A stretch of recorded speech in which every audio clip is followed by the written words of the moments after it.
Guys, this is Dan Gertler. This is one of the Zionists in Africa that have been supplying arms to the DRC, to Congo. This is the guy that is the linchpin for most of the conflict we are seeing in the eastern part of the Democratic Republic of Congo. Now, this brings me to my point about what is going on in Palestine today. A lot of Africans have been asking me to draw a parallel between what is going on in Palestine today with the bombardment and the attempt to establish this colonial project in Palestine today and Africa. And I keep telling them there's a correlation. Because of the experience that we as Africans have had, we can clearly understand what is going on there in Palestine. This is a colonialist project. This is a neo-colonialist project, as a matter of fact. The British and the British Empire continues. The Roman Empire continues.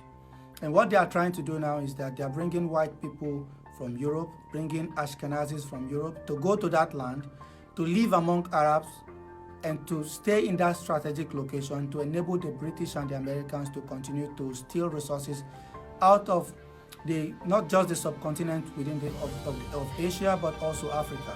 They want to get resources out of the Middle East, and once they are done with there, they are going to move forward to the Sinai, they are going to move to Egypt, they are going to come down to the Sahel. And I'm glad that you guys are seeing it today. What is going on in Palestine today is a disgrace.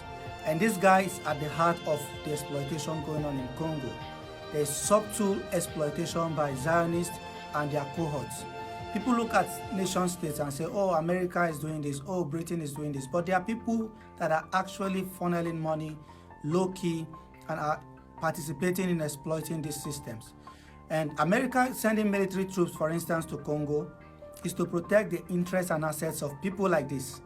This guy has destabilized the eastern part of the DRC to the point whereby I think Donald Trump during his early days even sanctioned him.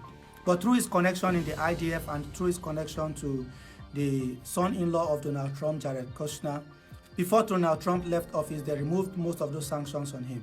And I think Joe Biden has reimposed those sanctions on this guy.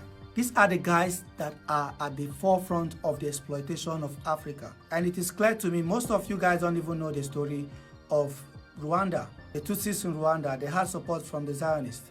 And the regime of the Tutsis in Rwanda have support from the Zionists, and they continue to get that support today. The same thing with Uganda and South Sudan.